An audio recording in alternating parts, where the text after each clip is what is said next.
Hello students, from today onwards we will do our chemistry practicals also, and the first experiment of chemistry practical is based on chapter number 2.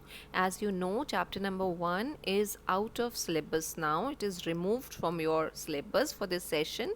So this first experiment is from chapter 2, is matter around us pure, and this experiment is in 4 parts, and in today's class we will do 2 practicals or 2 parts, right? And the first experiment we will perform here, and the experiment, every experiment has an object or aim. So the object of this experiment is that we have to prepare a true solution of any of the solute. It can be a common salt, it can be an alum, potash alum, and it can be sugar. So in this experiment we will take 3 solutes to prepare true solutions. As we have already discussed what are true solutions, so you must be knowing that true solutions are homogeneous mixtures. Homogeneous mixtures means we cannot see solute particles in these mixtures. These solutions are homogeneous. Homo means same. No visible boundaries are present between solute and solvent. The homogeneous mixtures are also called true solutions.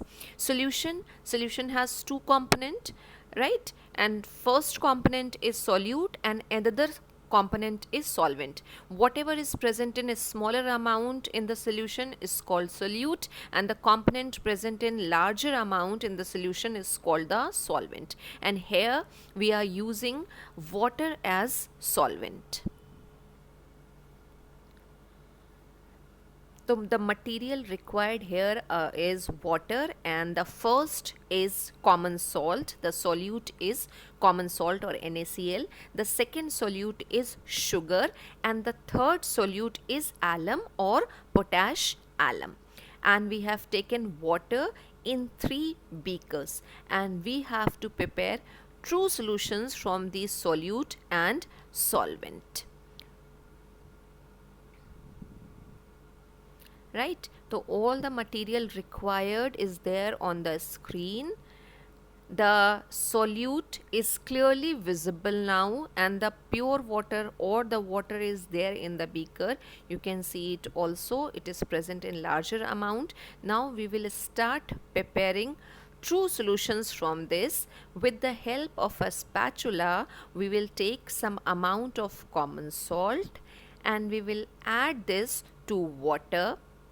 With the help of a glass rod, we will stir this continuously so that the common salt or NaCl get dissolved completely in water. See, this is completely dissolved in water. Now you cannot see solute particle. जो पहले visible थे, now these solute particles are not visible in solution. Right, now we will move on to another solute, that is sugar, and we will take some small amount of sugar, and with the help of a spatula we will add this solute to water, and we will repeat the process. That means with the help of a glass rod we will stir it.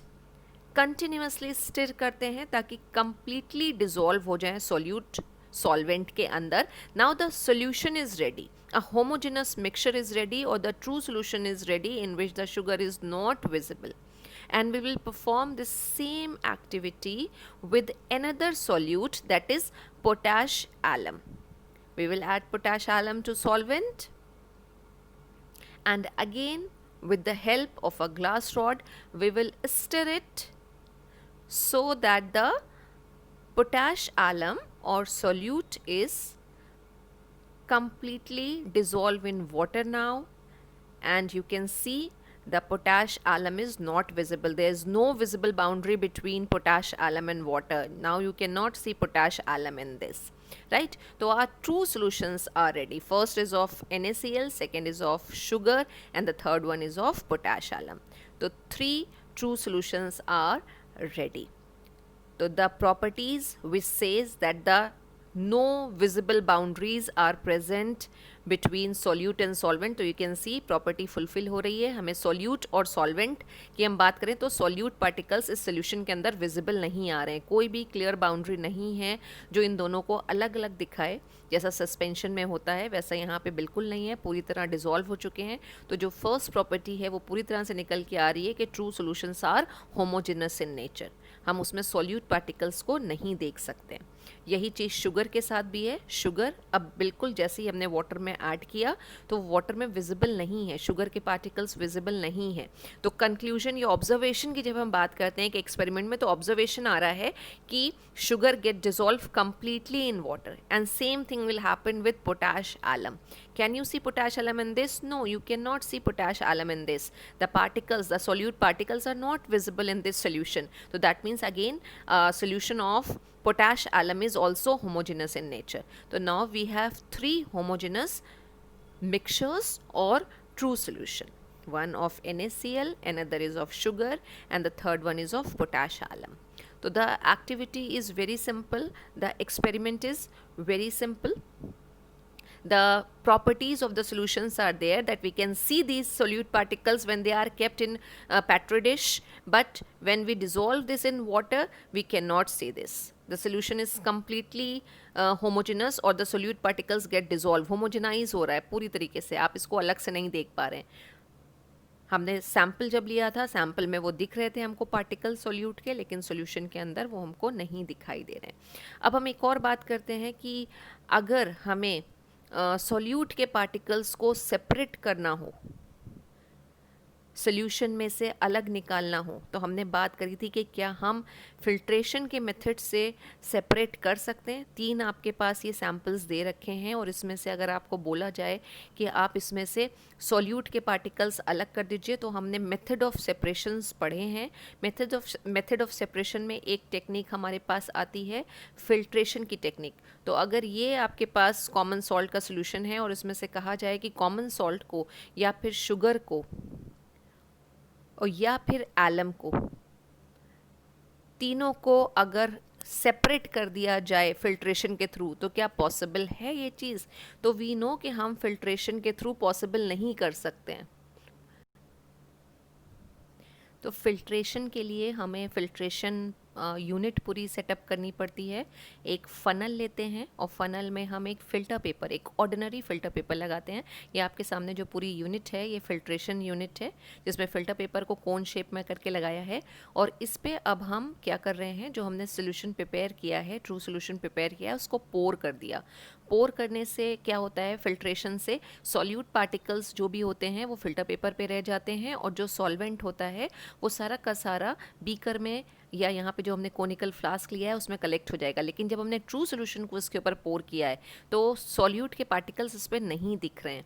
तो conclusion जो हमने निकला, जो हमने पढ़ रखा है already solution की प्रॉपर्टीज़ ट्रू सोल्यूशन की, कि ट्रू सोल्यूशन के पार्टिकल्स को या सोल्यूट के पार्टिकल्स को ट्रू सोल्यूशन में हम फिल्ट्रेशन के थ्रू सेपरेट नहीं कर सकते हैं. एज यू कैन सी कोई भी पार्टिकल फिल्टर पेपर पे नहीं था. और यही सेम चीज़ होगी अगर हम शुगर के सोल्यूशन को पोर करें या फिर एलम के सोल्यूशन को पोर करें. अब इस एक्सपेरिमेंट का पीडीएफ आपको प्रोवाइडेड है. आपको इंटरलीव 5 शीट्स के ऊपर उस एक्सपेरिमेंट को लिखना है और साथ में जो डायग्राम दिया हुआ है वो डायग्राम आपको प्लेन साइड और लेफ्ट हैंड साइड पर ड्रॉ करना है with the help of pencil. Pen से कभी भी डायग्राम ड्रॉ नहीं होते हैं, इस चीज़ को ध्यान रखिएगा. कुछ प्रिकॉशंस दी रहती हैं एक्सपेरिमेंट के एंड में, वो प्रिकॉशंस दे रखी हैं, उनको पढ़ लीजिएगा.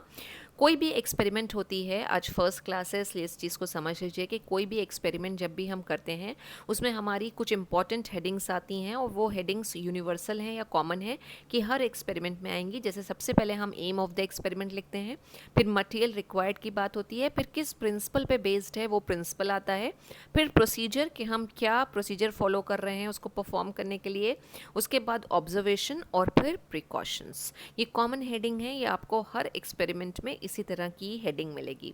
इसी एक्सपेरिमेंट का जो सेकेंड पार्ट है उसकी पीडीएफ है. जिस तरह से हमने ट्रू सॉल्यूशन प्रिपेयर किए हैं उसी तरह से हम सस्पेंशन भी प्रिपेयर कर सकते हैं। और जब हमने इसको सस्पेंशन और कोलॉइड्स को थ्योरी में पढ़ा था तो वहाँ पे भी एक एक्टिविटी करी थी जहाँ पे हमने कोलॉइडल सॉल्यूशन और सस्पेंशंस बनाए थे। तो सेकंड एक पार्ट जो है इस एक्सपेरिमेंट का, फर्स्ट एक्सपेरिमेंट का, वो हो जाएगा आपका, या एक्सपेरिमेंट नंबर 2 जो आपकी क्लासरूम में प्रोवाइडेड है वो है to prepare a suspension of soil ले सकते हैं या फिर चॉक पाउडर और या फिर फाइन सैंड, और वाटर में हम उसको ऐड करेंगे और उसके बाद जो हमारे पास बनकर आएगा वो एक हेट्रोजेनस मिक्सचर होगा और हेट्रोजेनस मिक्सचर्स को हम बोलते हैं सस्पेंशन। तो आई होप ये एक्सपेरिमेंट आपको क्लियर होगा। बहुत सिंपल सी एक्टिविटी है जिसकी हेल्प से हम ट्रू सॉल्यूशंस और सस्पेंशंस दोनों प्रिपेयर कर सकते हैं, राइट। और इसी तरह अगर आपको कोलॉइडल सॉल्यूशन बनाने हैं तो कोलॉइडल सॉल्यूशन बनाने के लिए आप वाटर में सोप की 2-3 ड्रॉप्स ऐड कर सकते हैं या फिर मिल्क की ड्रॉप ऐड कर सकते हैं। तो जो सॉल्यूशन बन के आएगा वो कहलाएगा हमारा कोलॉइडल सॉल्यूशन, राइट, जो हम नेक्स्ट क्लास में करेंगे जहाँ पे हम स्टार्च का कोलॉइडल सॉल्यूशन बनाएंगे। Thank you so much students.